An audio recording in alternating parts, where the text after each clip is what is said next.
So the question on everybody's lips is this: can we go shooting now?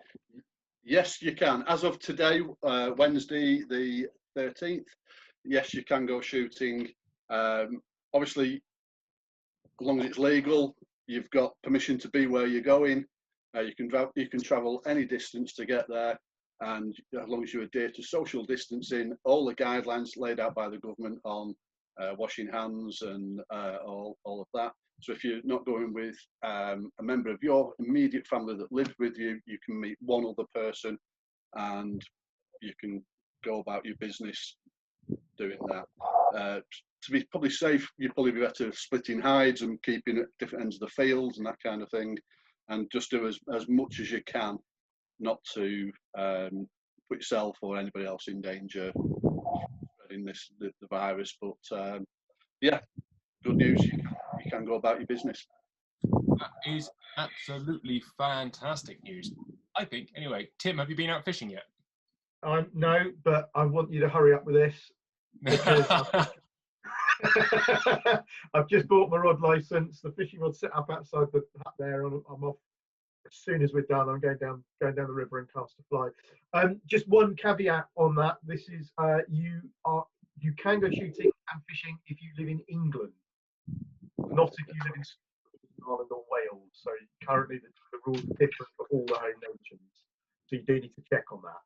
And I think that also includes if you live in Scotland and want to shoot in England, or live in Wales and want to shoot in England, you can't travel through your home nation, come to the other nation. And vice versa, if you live in England, you can't travel to Scotland. Well, another great reason to be English. Yeah. Yeah, but Jonny, I've got in front of me because there has been some confusion on social media last night. So John got a clarity of the email yesterday. Can I just read the bit out that we got from our political team? So it basically, the 50-page document says people may drive to an outdoor open space irrespective of distance, so long as they respect social distance guidelines whilst they're there, because this does not involve contact with people outside your household. Well, it does. The document also says the government is updating the rules so that as well as exercise, people can now also spend time outdoors subject to social distancing rules. You may not meet up with more than one person from outside your household and continue compliance with social distancing.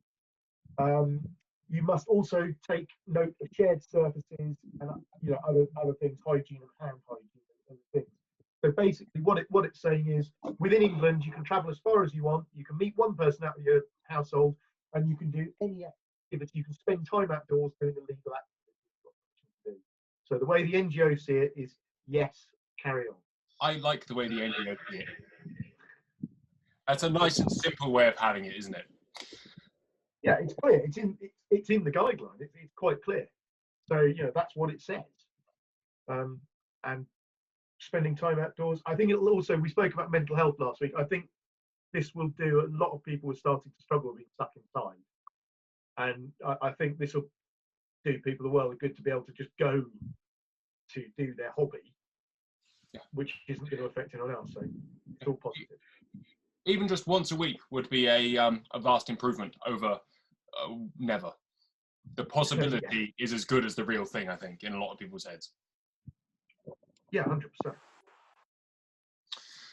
I mean, I think we've got to the edge of people's ability now to have to stay home. I'm in like WhatsApp group with a lot of friends, and this week there's been a big change. It was quite upbeat, and we're all keeping ourselves quite cheery and everything. But this week there are a few messages going around. I'm sick of this now. I need to get out. I need to stretch my legs. I need to, just do something different than sitting, all being stuck at home all the time. And I think it's come at perfect timing, because I think if it hadn't come now, I think a lot of people would have struggled this week or in the coming weeks. So yeah, it's definitely good news to be able to get out there in a more positive way. So I don't know how any of you have found it, but certainly down here, I've noticed over the last 2 weeks a ramping up in people just not actually caring, and people pushing the lines of what is acceptable anyway, just due to frustration. And there is got to be understandable, because everyone has a different tolerance and limit. But the roads out there sometimes are just like a regular day of a regular year.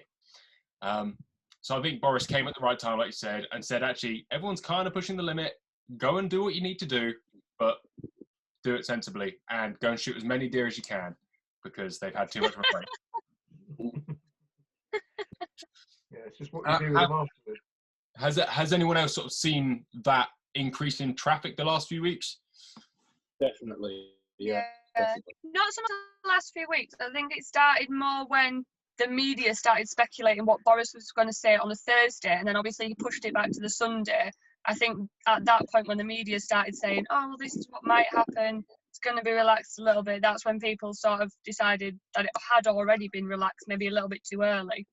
So I'm glad Boris kind of waited for Sunday to make the announcement rather than Thursday, because I think bank holiday would have been absolutely crackers up here. That's Becky, by the way. Becky, would you like to introduce yourself? I'm Becky. I'm the Northern representative for the NGO Educational Trust, which is a branch of the NGO that focuses on educating different sort of areas of life, so sort of primary school children, secondary school children, urban areas, rural areas, all the sort of different areas that don't know what shooting is, what gamekeepers do, and all of the positive benefits that comes with, really. So that's what I do. That's a hell of a task. Can you what do you do on a day-to-day basis? Hope for the best. Push it to the back of my mind. That kind of thing. No, I mean, our usual jobs are sort of the country shows and things like that, so we've really been scuppered with that this year.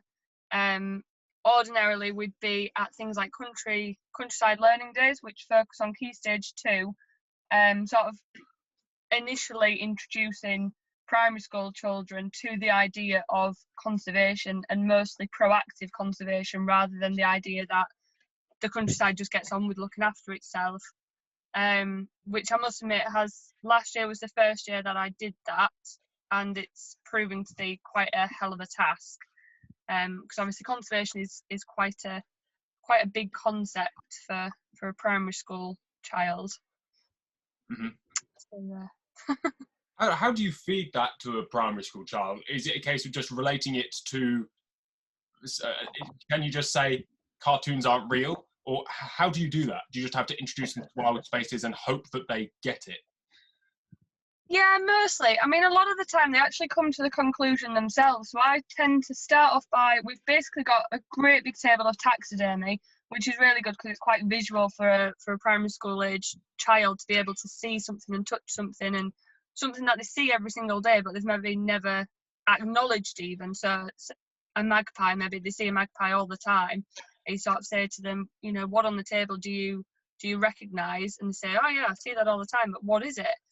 And that's when you can really sort of go into what it is, what it does. And they say, oh, well, that's quite vicious, isn't it? And you can sort of roll on from there as to how we proactively manage magpies in order to look after the songbirds. And it all kind of rolls onto one. But if you give them the opportunity to sort of come to the conclusion themselves as to how we can manage them, more often than not, they come up with the idea that actually we probably need to take out some of those animals in order to conserve the others. So in some situations it's easy, and then in other situations you get somebody who's quite savvy and they start where they're trying to cause a reaction.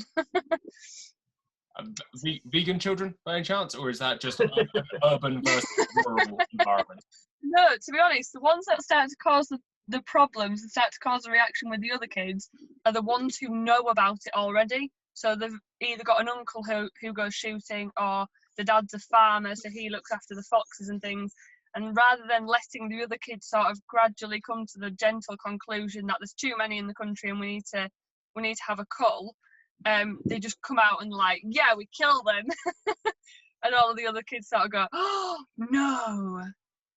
And then you've sort of got to backtrack a little bit and say why we kill them. But yeah. How do kids take it when they, presumably you go into fairly urban environments, cities, kids that probably have no idea what a magpie is, as you just said. How do they take it when you say we got to kill them? They actually take it really well. Children are a lot more logical than adults. I think adults can already have been persuaded otherwise. So they might already have this sort of stigma in the head, whereas a child doesn't. So you sort of, if you get in there first, then you're setting them up for this logical thinking, and that's how they come to the conclusion themselves. You know, if you sort of say to somebody, right, we've got too many foxes, they're killing all of these things. You know, if they carry on eating all of these things, there's going to be none left. And then what does a fox eat? And they say, oh, well, it's not going to have anything to eat. So you say, right, well, what could we do? Oh, we need to make sure it's got plenty of food. Right, so to make plenty of food, we reduce the number of foxes that are eating the food, and we create a balance. And say, oh, right, well, yeah, that's a really good idea. Let's take out some of those foxes so that everything can survive. And like I said, they come to that conclusion themselves because it's a logical step. And if you take that emotion out of it, then that all we do is logic. It's logic, it's facts, it's scientifically proven. So yeah, it's not too hard. The trouble with it is that they're very young, and so they only absorb tiny little pieces of information. So if we're not the most enjoyable thing there, they can soon go to another site and sort of think about something else. So yeah, so they flip straight over. So if they was to go to an opposition stand who said, no, everything can live perfectly happily all together. Foxes don't eat rabbits, they don't eat birds, they don't eat red listed species, then they'd just say, oh, great, it's exactly what I wanted to hear, because foxes are really pretty, they're my favourite animal. So that's the main thing that we're up against, is false information hitting them. Do you, I presume, how do you get on with teachers if you're going into schools, or is that not an issue? Do you get the kids to yourself? No, the teachers are always there, because obviously it's probably a matter of sort of law, really, because they're the ones with the CRB checks and things like that, so they have to be present, which is fine with me, because it does tend to keep the kids in line. They listen to the teachers a bit more than me. But yeah, I mean, most of the schools that we have come to us are schools that want children to acknowledge this sort of, you know, this side of the countryside that's so proactive. So it's quite good, because the teachers do tend to be on side, and the teachers learn just as much as the kids do, which is obviously one of the most important things as well. While we're addressing the children, we have to be addressing the teachers as well, and making sure that they stay involved, because we want them to go away and sort of reiterate what we've said. Because at the end of the day, we could tell a child whatever we wanted, but they're always going to trust the teacher and their parents a lot more than us, because we're somebody completely unfamiliar to them.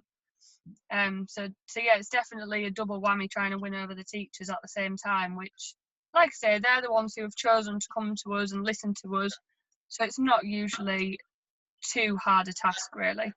Do you take them out of schools and into the countryside as well as part of it?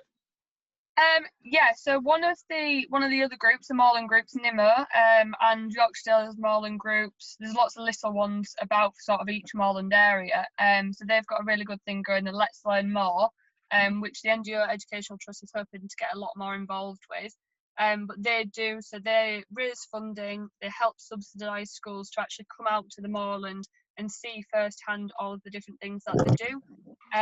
But what we tend to do is just go to already organised events. So there's loads of different people there, but that does sort of encourage schools to come out of the classroom and into different environments in order for us to teach them. So forestry blocks, estates, country estates, all that kind of thing. But yeah, that's definitely something that the Educational Trust is working on pushing forward to sort of the more the lowland ground areas as well, because there is quite a lot that's been done with the moorland, and I think the lowland's kind of getting left behind at the moment, so that's what we want to push forward.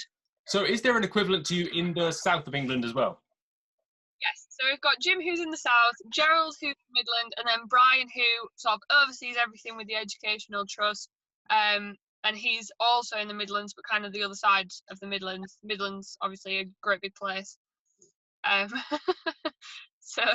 So we've got two. But obviously, everybody at the minute is kind of being made redundant, because, like I say, our tactic is seeing people and having people come to see us. So with social distancing and everything, it's been a bit of a no-no. Which, like I say, is why I'm trying to really get the Instagram and the NGO Educational Trust Facebook page up to spec with the with an audience, so that we can really address people online a little bit more. What sort of tactics are you using on there? Are you aiming to, again, educate younger people, or is it for educating adults as well? So I'm going to aim more for sort of the teenage adults, sort of that middle generation, because they're obviously the people that are more in tune with Instagram. Yeah, and then obviously we're going to have to keep going out to sort of the nursing homes and things like that we tend to do, or the Rotary clubs. Women's institutes are one that I really want to hit home to this year, but obviously that's been scuppered, so we'll go for next year.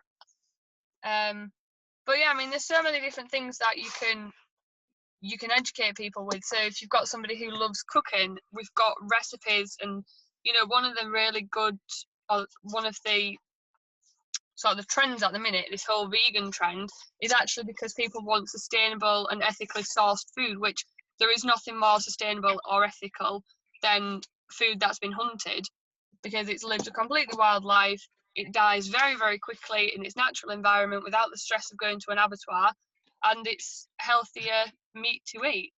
It's a hell of a task, isn't it? How is it funded? So it's funded through, so like I say, we are part of the NGO, so the NGO contribute to us, along with lots of other little organisations, and then people can just donate to us if they see fit, and it's something that they'd like to promote, kind of thing. We are a charity, so that's obviously mainly how it's funded. But yeah, I think going forward, it'd be great to get some more funding and sort of running different fundraisers in order to have a little bit more money to do what we're doing. Because, like you say, it is an enormous task. So for a very small group of people, as you say, it's most people in the shooting world harp on about educating youngsters, but to talk to someone who's actually doing it is fascinating. It's absolutely fascinating. So when you go to shows, is the reception much the same as schools, that young people actually are just infused by the stuff that they have to go and touch a fox, even though it's dead? Is that reception still quite high, solid? Yeah, I mean, it definitely draws people in. Yeah, I think there's lots of other ways that you can sort of, I mean, if you really wanted to go into sort of the teaching aspects, there's so many different, they always say that you need to be hitting the 5 sensories in order to teach somebody effectively, because not everybody learns in exactly the same way. I was always somebody who learnt by doing, so if I was out there doing something, I'd intake that information so much quicker, whereas my friends, they were a lot more academic, and they could listen to something and then take all of that information, or they might have to, write it down in order to take that information in. So I think at the shows, it's great having the visual content there, but also just things like information leaflets that people can take away with them, and then take that in their own time, or like say recipe cards, all that kind of thing. It all sort of makes up that whole experience. And one thing that I really want to push for this year as well, I keep saying this year, I think this year's a bit of a write-off, but next year is sort of information packs, because it's all right drawing the children in, but what we also need to be doing is hitting, getting the information into the parents as well, so that you've got that double generation sort of. So the bridge. Kids take something home, the parents by proxy will have to read them it, because we're told what to do by our children. But I think that's a great thing. You went to Countryside File Live as part of all this as well, I presume. Yeah. So we went with the NGO stand on both the north and the south, and we did sort of a lowland spec. We left Nimmer and, like I say, the Yorkshire Dales Moorland group to kind of do the moorland thing, and we decided to cover the lowland aspect of things. And again, that was just a chance for us to talk to the public and really see how much they know. And to be honest, it's quite scary how little some people do know.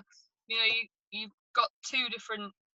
I mean, Countryside Live was more aimed at the sort of the adults, but you have some adults coming over who think that a rook is a crow, or they don't know what a magpie is, and really sometimes we're just stood there pointing at taxidermy and telling them what that animal is and whether it's predator or a prey, or if it's red listed, or some of the most basic information that you think we do know. A lot of people in urban areas just really don't have a clue, and so sometimes it seems like we're not doing a great deal. But it's that gateway is as important as I had a great chat with a guy a little while ago and saying about stages. You can't take somebody from not knowing what a crow is to wanting to kill pheasants. You have to take them to understand that a crow's a crow and a fox is a fox, and maybe to start caring about that in the very slightest fact before converting them into maybe an unconscientious killer by the end if they don't understand stages 1 through 15. Yeah, definitely. That's a really good point. I'm glad you brought Countryfile up as well, because 4 years ago, when the NGO took the decision to go to Countryfile. That was brave. Yeah, it was. It took a lot of discussions, and it actually, to start with, they said we weren't allowed to go. They didn't want us there. So that's one of the reasons why we went. Out of sheer pig-headedness, which is quite a gamekeeper-y NGO thing to do. But after the first year, we learnt a lot. We learnt what we did badly, what we did wrong, and over the last 4 or 5 years, it's developed into a pretty decent stand, and the northern one, fantastic. And it is co-op working, because the Educational Trust, the NGO Game Conservancy, BAS joined us on the northern one, the Game Dealers Association, the Newton Rig College, Sparshot College, Bright Seeds, they're all on the stand. So it is very much the industry educating the non-industry. And we always put pictures on our Facebook and some live feeds of stuff we're doing. We had Adam Henson cooking on our stand last year. He came and cooked some venison. That's cool. After a butchery demo. So it was really good. So we put some live feed on there. We actually got a fair bit of grief from, I could probably name the people all on one hand, on social media about going. And I think that's so short-sighted. From the shooting community, actually, well, one of them was a member, 3 of them said they were, but when I checked, they weren't. But or as they used to phrase, I'm an ex-member. We can actually do that. We can look and see if you are when you leave a comment on Facebook, by the way. So, but the really interesting thing, like the work Becky's doing, I think all of us, have got to get better at telling us the work Becky's doing. And it's people, the main comment was, I can't believe the NGO have spent 8,000 quid on the BBC show who don't support shooting. Well, if you're not there to educate, you can't have your voice. It's the only opportunity you're going to get to access that audience. And if you're going to get in there. Yeah, it's so important. Becky will know better. Becky, you'll talk to dozens of people during the week who genuinely see a pigeon when they're getting on the bus, and that's it. And you can, Becky can tell them about the actual conservation and the good work we do, which is so important.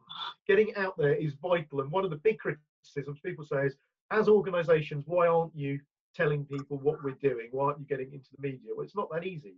But if you can get it into over 12,000 people across a 4-day period, I think that's money well spent. I would agree. It's worth £1.50 a go to just have the opportunity to talk to them. Oh, it's less than that. Sorry, 80p a go to talk to them. Yeah. I think that's.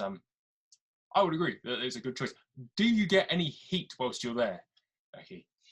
Yes. So my other half here, he'll be able to tell you some of the best things that. Well, the best thing about Countryfile Live, especially, is that we do get so much grief at those shows.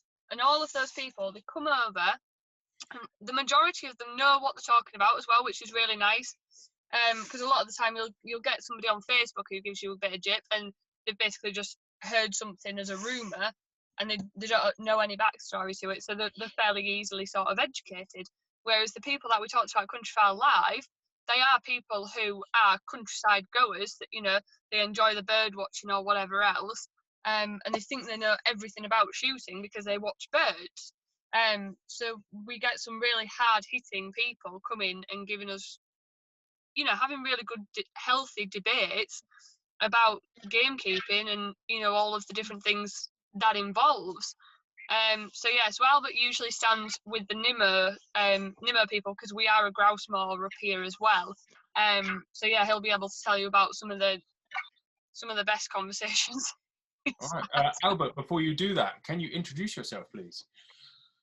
So I'm Albert. I am a gamekeeper on the North York Moors. I do bits of grousekeeping and bits of low groundkeeping. So jack of all trades, master of none. Yet. Yeah. And as Becky said there, I like to do my part and go to the shows. I think as gamekeepers now, that's really got to be part of our remit, is educating the public.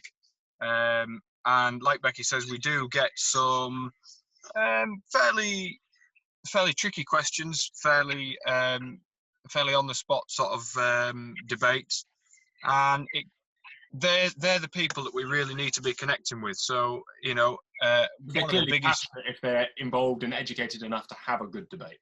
Yes, no, definitely. And like Becky says, we get the odd people that we're starting from the grassroots blank canvas. But then we have had some quite militant anti-shooting folk come over to our stands, maybe sort of show a bit of an interest, maybe not engage in conversation, but they want to sort of come and scout out, if you like. And they want to give us hell. So we make it our job to go and sort of try and make time for them and listen to their views. So have I think a that's coffee and a chat. Yeah. So we want to try and engage with that. So we let them sort of let off a little bit of steam, Can you give us an example of what that's like, or what they're asking, what they're saying? Basically, that it all tends to stem around killing. So whether it be a fox, a squirrel, any sort of wildlife, and a big thing that we get a lot of pressure from is individuals coming over and accusing every single gamekeeper of bird of prey persecution. So that's our most tricky subject, because obviously it's a delicate subject, and people do get quite irate and emotional about that. So to sort of try and spin that back round and bring them back down to earth can be quite difficult at times. So you've just got to, like you say, let them let off a bit of steam, let them get their points across. You've got to sort of understand that they are passionate about this as well, just from a different perspective. And then all we've got to do is give them some facts back, tell them why we do what we do, tell them about all the legal methods that we use and why they're effective, and then also condone any sort of bad apples that are in the profession. And then also the thing that we like to discuss with them is sort of trying to change their perspective, to get them to look from an on the ground conservationist point of view. And I would say 99% of the time we would shake hands, we'd say thank you very much, and they might not go away from there wanting to become a gamekeeper. That's not what we're expecting, but what we want them to do is to see it from our point of view, and to understand what goes on, why we do, and to have a little bit of appreciation for that, and just to understand how important it is for conservation. So like I say, 99% of the time we can be very sort of agreeable and things part on good terms. So that's definitely a positive. They're the sort of people that we need to be talking to. There's like Tim was saying, there's people that maybe don't agree with us going and doing that, but really there's no point us all sitting or standing in a room saying how well things are going with other people that are in the shooting community. We need to be out there, and we need to be justifying our cause. We need to be educating people, and like I say, not necessarily getting everybody to pick up a gun and start shooting, but just to understand how important it is doing the things that we do. It's about dispelling the myths. I think that's the main thing. There's so much negative press put on us, which is not true, and there's no founding for it. And it's dispelling those myths. I mean, I had numerous people come up to me at Countryfile Live in the North on about hen harriers. Last year was a massive success for hen harriers. Certainly on the west coast in the Bowland area, there was something like 34 chicks fledged all on driven grouse moors. So, once they hear that and you show them where to see the evidence of that, they say, well, that's not what we're hearing from the other side. And, we're kind of like concerned now of why we're being lied to about this, and this isn't coming out. So it's really important that we're there. It's really important that we're putting the facts across and telling people what's actually going on and what's happening, and why these managed areas are a real haven and a success story for a lot of birds that aren't faring so well on other conservation bodies' websites, on other conservation bodies' conservation sites. You know, I mean, you know, I'm not going to name any organisation, but their upland reserves have never hatched or supplied any hen harriers breeding or trying to nest, whereas on driven grouse moors they nest in a regular basis. So, you know, it's facts and figures like that we need to get out there. That you know. The thing that I always push with the hen harrier argument is that, not the argument, but the hen harrier conversation, is that hen harriers are in abundance in Europe. And there's no moorlands there. There's no other driven grouse moors in Europe. Yeah. So it begs the question, where do all of those hen harriers breed? And why aren't they breeding in that sort of habitat over here? And the answer is really simple. There is not the predator control in those habitats in this country. The only people who carry out predator control for ground nesting birds, and hen harriers are a ground nesting bird, is on a driven grouse moor. Well, all gamekeepers, really. Well, all gamekeepers, but on a driven grouse moor. Very much more so on wild bird shoots, because it's you need to 365 days a year, right? Yeah. Out of interest, where do hen harriers succeed in life in other parts of the world? Mostly young woodland plantations, so meadow grounds. Their natural diet is very much the same as a barn owl, in actual fact. So you've got voles, mice, everything that you'd find in a meadow, like I say, young woodland plantation. But we don't. They're very much originally a low ground bird, and the fact that we're having such success on driven grouse moors is testament to the control and the habitat management that we're putting in place. And really, what it is, it's the only suitable habitat left. It's not even really a suitable habitat. It's the only habitat left where they can actually successfully breed and fledge. When we look at sort of intensive agriculture and human intervention, I mean, we're a tiny little island with very little space. And all that space is used. Every inch of that space is used, whether it be for recreation, construction, you know, or just amenity area. It's all used and abused in cases. So actually, up on the moors here, where we've got some good expanses of ground that are well maintained, it really is the last little resort for them here in the UK. Yeah, I'm slightly involved with the NGO with a part of the hen harrier recovery plan, which is an action plan that's going on, supported by all the moorland groups, Moorland Association, NGO, NFU, CLA, and run by Natural England. And it's a 6-point plan. It involves various things. Some of it involves brood relocation. So if a grouse moor, this isn't my bit of expertise on it. If a grouse moor has the volume of hen harriers that grouse moor can sustain goes over a threshold, those birds can be relocated to another grouse moor, and other grouse moors are accepting those birds. That's something that's happening. Brood management. The other thing they're looking at is a relocation and a reintroduction. Well, they're calling it reintroduction, but it's actually a further introduction of hen harriers into Wiltshire, which is where I'm involved, on Salisbury Plain. Just like Albert said, Salisbury Plain is a vast expanse of nothing. One of the only bits of southern England that is like that, and it's massive. It's almost a quarter of the entire county of Wiltshire is Salisbury Plain. It's great because if you go on some bits, you get blown up. So for wildlife, there's quite good areas there where people don't go on. So they've designated, it's literally around Stonehenge. They've designated this area where they're going to try and release some hen harriers into rough grassland, which they like. Becky said, you know, they're very similar to a barn owl. So they like the rough grassland, lots of voles on Salisbury Plain, and lots of agriculture. So the idea is that these hen harriers, like the European ones, will be impregnated onto agricultural land. And they should filter out from there. Yeah, not heather. So that's why Exeter and Dartmoor were discounted, because of the heather content, very similar to the upland. So this project's really, really interesting. And one of the reasons... Has that started going to start? No, it should have started this year, but there's been the largest conservation charity in the UK have tried to stop the Natural England getting the hen harriers eggs and chicks they need from continental Europe.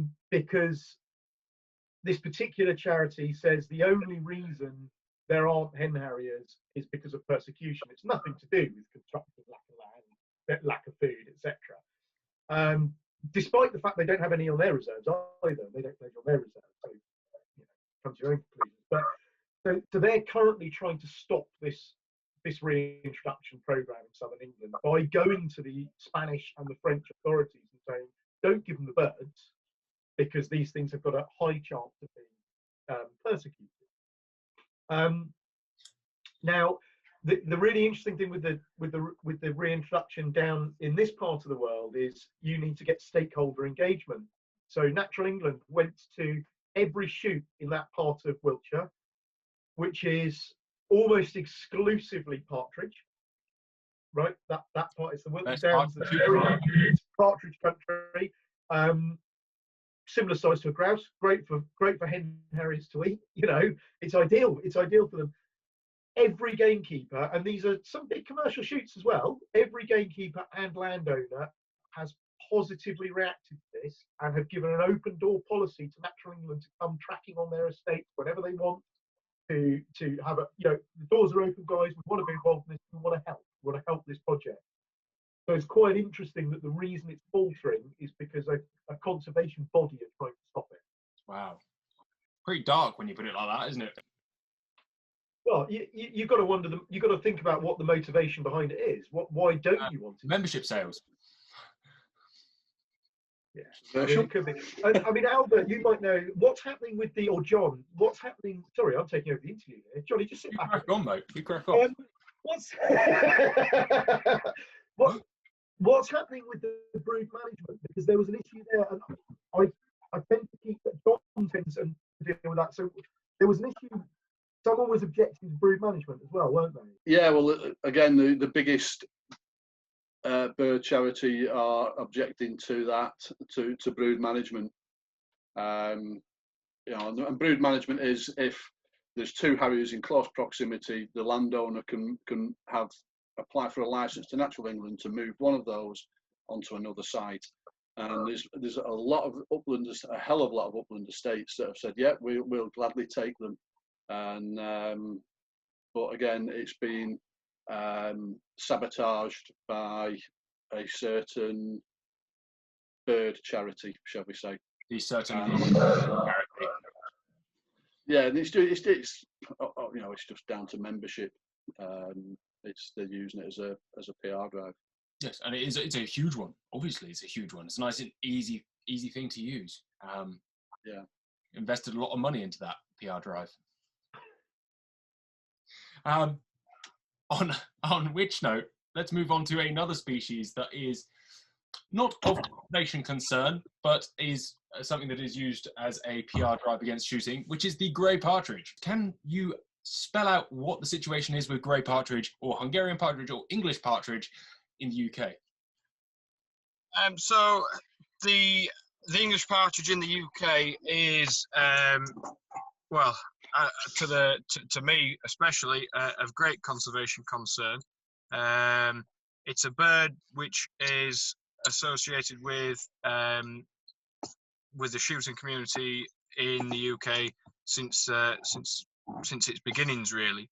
Unfortunately, due to modern agricultural practices and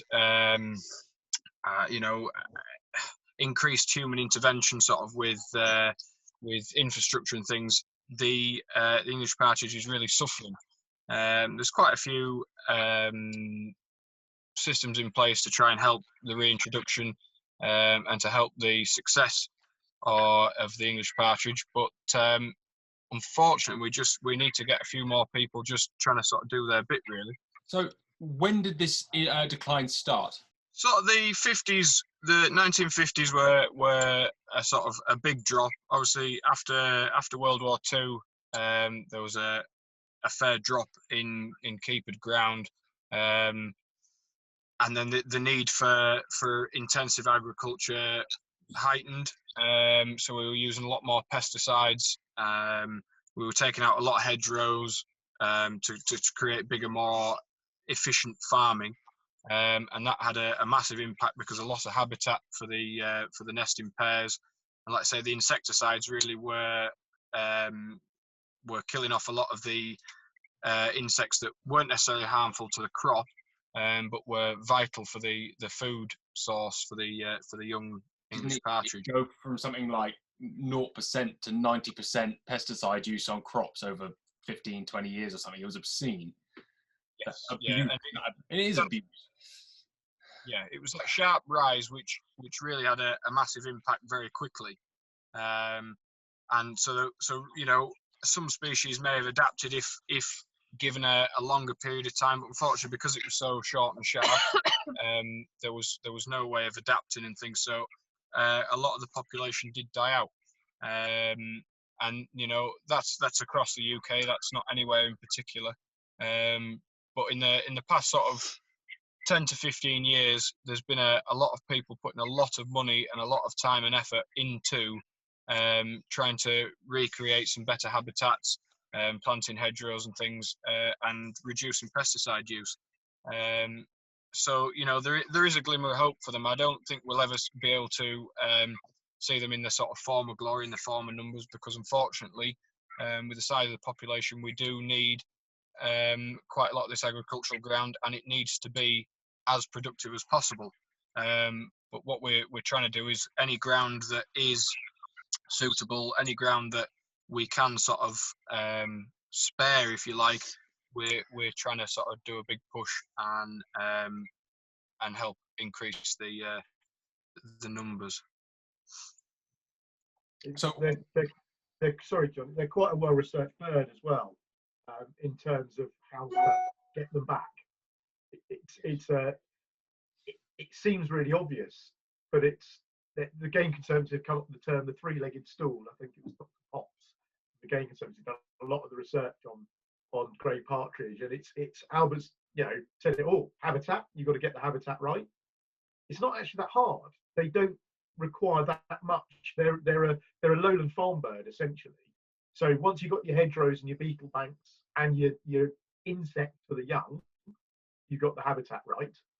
Then you've got to provide them food. Well, we can do that in a hopper, you know, so like a pheasant keeper would. That's not that difficult. But the key, which again, Salisbury Plain was the place this was all discovered, the key is predator control, which Albert, with it being on the moors, will be far more used to that than some low ground keepers who set a few traps for a few squirrels. And as I've been looking up a few things, by just doing moderate predator control on Salisbury Plain, within the year one, they managed to increase the number of grey partridges by 25%. It's a quarter in year one, you know, and it was predominantly predator control. They saw their two sites, and they did predator control on site A, nothing on site B, but feeding and habitat. The ones on site B with the predator control dropped by about 40%. The ones on site A climbed by 25%, due to the surplus in 2 years. And then after 3 years, they switched the two sites over, and you had exactly the same happen on the two sites, other there was a larger decline on the keeper sites after keepering had been removed than before keepering, obviously, because there's an influx of predators. Yeah. So predation's key. Predation's key to it. How do we naturalize predator control to the human population of England? Like, how do we educate the people that it's just a thing that happens? We send Becky out to more places to talk to more people.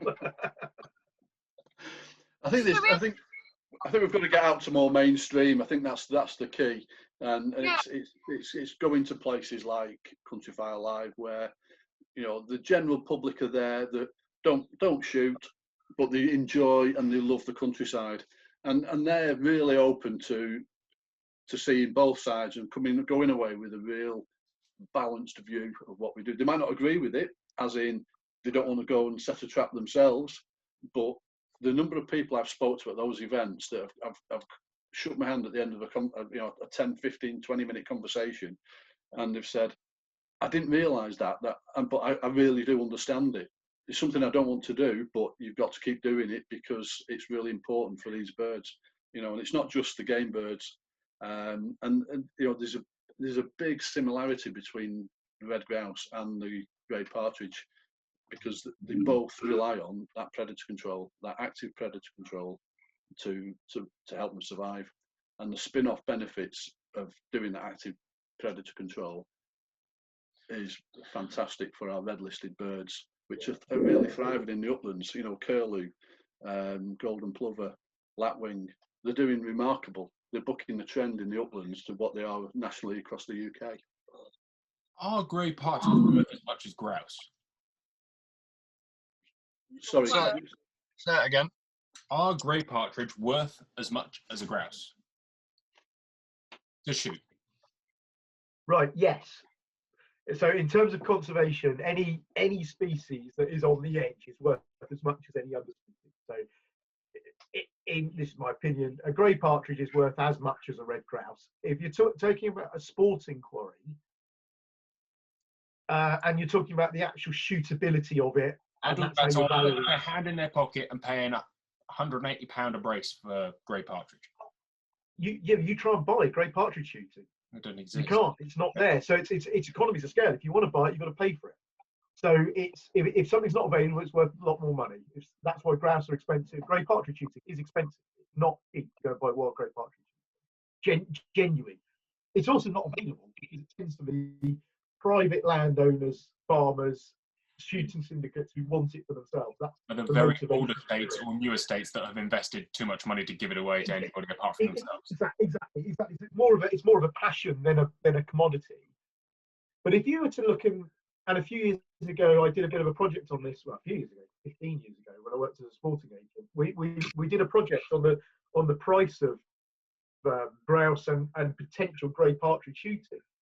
To produce grey partridge in the numbers to make it economically viable to do it commercially, so such like a grouse moor, you would have to remove so much productive arable land out of commercial production. You would have to charge more for a partridge than a grouse, because moorland's quite good for putting sheep on and grouse on, and a lot good for anything else. But a chalk downland that you can grow milling barley on, back then it was 195 pound a ton. You've got to take that out of production to do it. So in terms of what, you can't just look at the bird. You've got to look at the bigger economic picture and the input costs of producing it. So I think that's a whole hour on its own, John. Yeah, indeed. I would say in terms of what you would have to remove from the income of the estate, you would probably have to charge more money to shoot a driven grey partridge day than a grouse day. All right, here's the big question. To each of you individually, would you pay it? I would, because I can hit partridge and I can't hit grouse.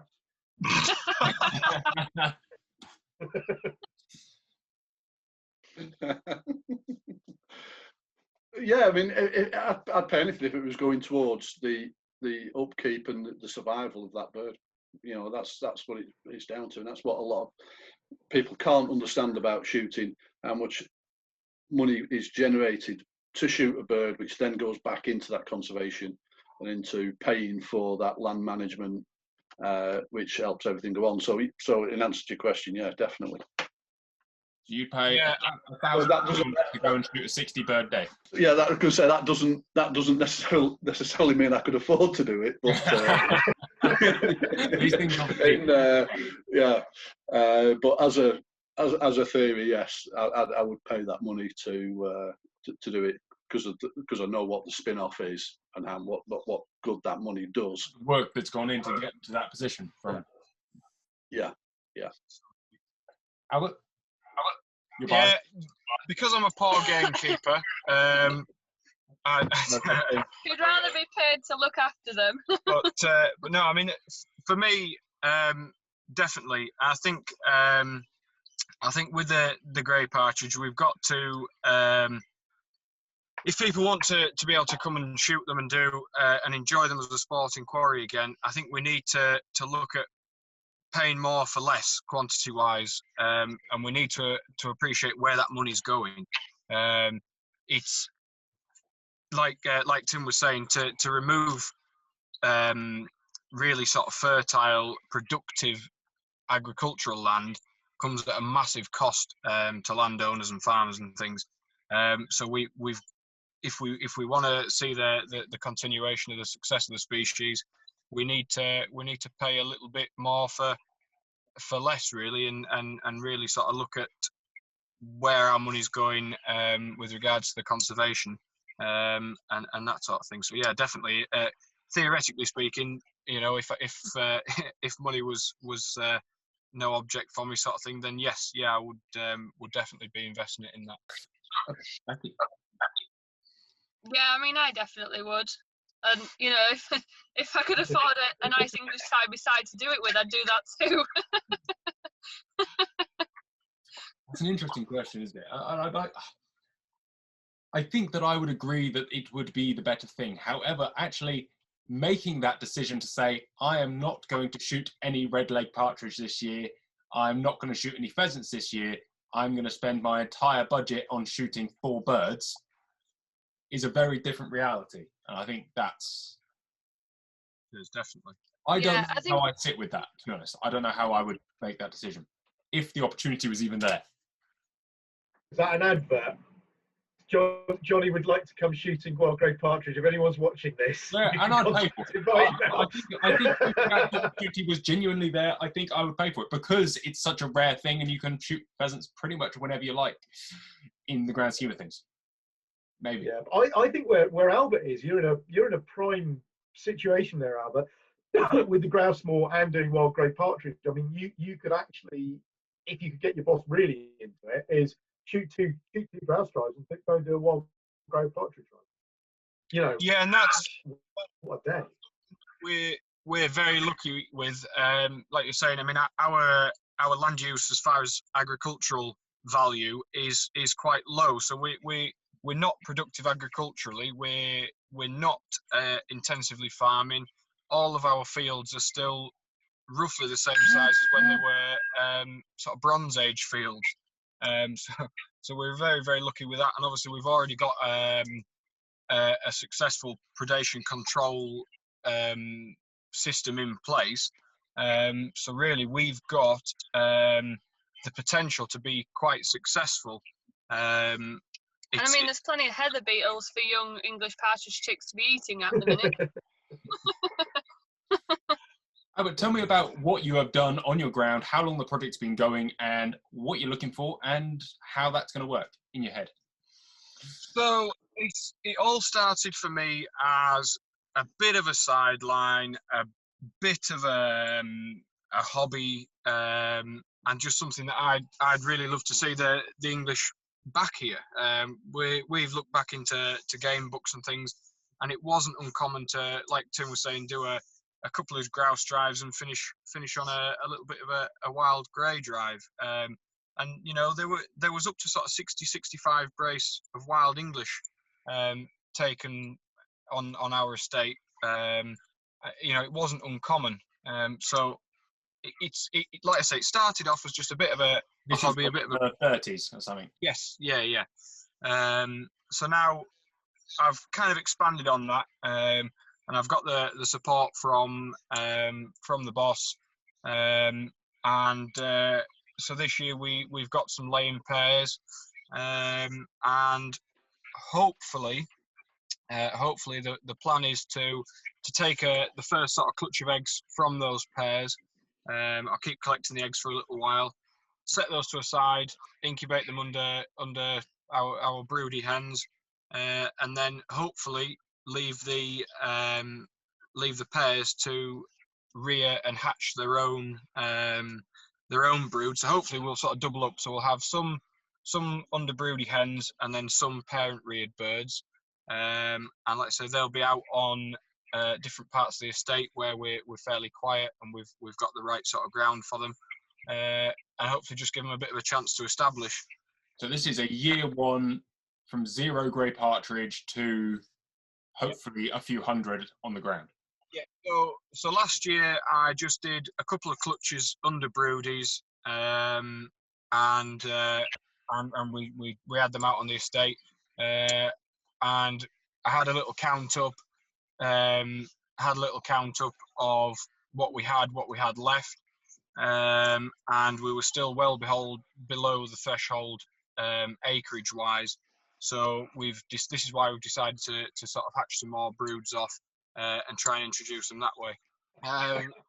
So we're like I say, it's a very early stages project. I am by no means any sort of an oracle on the English partridge. It is purely just a bit of a passion of mine, and something I'd like to sort of try and help out in any way that I can. And equally, a little bit of a plea, if anybody's got any tips and tricks or anything like that, you know, I'm all ears. So, you know, it's a big learning curve for me, and hopefully we just keep developing the knowledge and things, and try and have a few wild pairs back.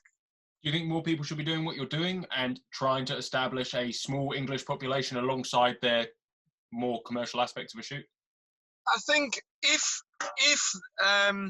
they can sustain that, if they can set a bit of time aside, and I say a bit of time loosely, it's actually taken many hours of blood, sweat and tears, setting it up and doing. But, you know, if people could just do a tiny little amount of work that would improve a small area of habitat, and a smaller area of predation control, anything they can do to contribute really would help. And I suppose it's just a domino effect. If we could all just do a little bit in the ideal world, then yeah, definitely, the more the merrier. Jonny, these are the sort of stories we need to get out more into the wider world. This is actual conservation in action. This isn't people talking about it. This isn't people saying, well, if we did this, if we did that, if we could. This is Albert's head keeper giving the free range. This is the owner giving you the money to do it, and this is a young keeper who's got loads of other work to do, who's taken this on in addition to his work. These are all extras. This is all above and beyond what's required. This is what I would call proper conservation in action, and this is something that can be done on a DIY lowland shoot in Hampshire. It can be done in a moderate sized syndicate in the Warwickshire, and it can be done on a grass moor in Yorkshire. You know, this is the stuff gamekeepers take upon themselves because they love the countryside, and the landowners do as well. Definitely. There is a benefit; they might get to shoot a grey partridge, but they might not. From my sort of point of view, it's been a massive help. I mean, my boss and landowner, and you know, everybody's been so supportive because they're all so passionate about bringing this iconic little bird back. You know, and the sporting side of it hasn't really crossed their mind yet. You know, we're not looking at trying to introduce it to be a commercially viable species. We just want to see them back where they should be. And like I say, to have the support from all of my peers, all my the bosses and landowners and things has been fantastic. And it's great to see just a small little community and stuff pulling together to really do everything they can to assist the partridge. So yeah, I mean, it is a big ask, but you know, if everybody or as many people as possible just do their little bit for conservation, you know, just like Tim was saying, just that little extra piece, then you know, we could have a massive ripple effect. But that's a spin-off as well. Going back to all the red-listed birds, it's, you know, it's not just about the partridge, it's not just about pheasants and everything. This is about everything, and all keepers for the length and breadth of the UK have got that passion. You know, it's not just about game birds.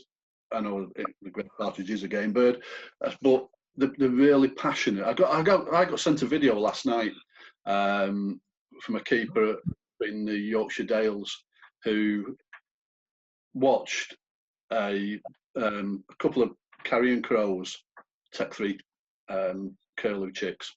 So, and he was devastated. He was absolutely devastated that he couldn't get across quick enough. And he was running with the camera going, and it was by the time he got there, it was too late. And he was absolutely devastated that he couldn't help. And these birds had predated this curlew nest. You know, so that passion is there in keepers. It's not just about game birds and shooting. It's about the whole environment. And I think that's something that we really do need to get across better. You know, is that passion that all these lads have and girls have. No, I would agree with you wholeheartedly. I was going to say, Albert, if there's any other chance of us pointing a camera at you and coming and sort of doing a physical look at what you're doing, that would be great. But obviously, privacy is a wonderful thing on estate, so we'll still Spot on. see what your bosses say. Yeah.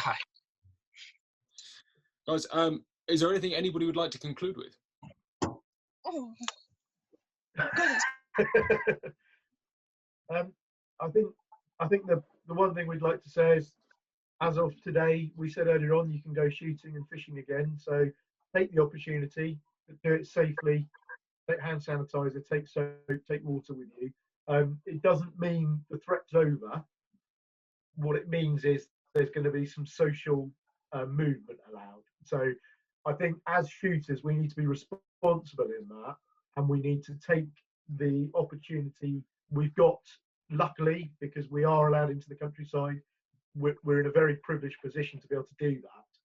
So I think we need to go shooting, go back to it, don't abuse what you're allowed to do, don't try and push the limits to it, because that would look very bad.